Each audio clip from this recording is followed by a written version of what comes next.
83 बनल्या. खरं तर भरपूर धावा बनल्या. 38 वरती नाबाद खेळला. 3 बॉलमध्ये 3 षटकार आपल्याला पाहायला मिळाले, ते म्हणजे सूरज थलेचं.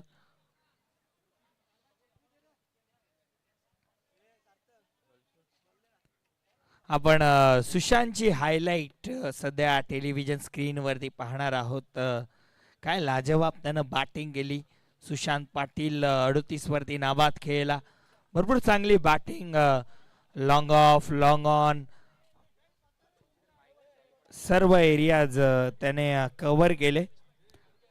कोणाच्या तरी बाईकची चावी या ठिकाणी सापडलेली आहे. मला वाटतं KTM बाईक आहे. ज्या कोणाची असेल त्यांनी घेऊन जा, नाहीतर मॅन ऑफ द सिरीजला आपण लावू. अभिदादा आभिमाळी त्यांचीच आहे गाडी. सिरीज कॅन्सल, जाऊ दे. सुशांतची गाडी गेली आता मला वाटतं.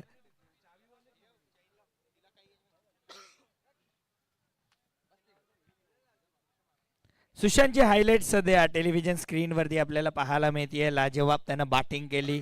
38 धावा त्याने नाबाद बनवल्या. ही जी झेल ड्रॉप झाली ना, तिथे कुठेतरी मला वाटतं की मॅच पूर्णपणे पाटील वॉरियरच्या बाजूनं टर्न झाली. परंतु आता या डावामध्ये आपल्याला कळणार आहे कशा पद्धतीनं बॅटिंग आता केली जाईल.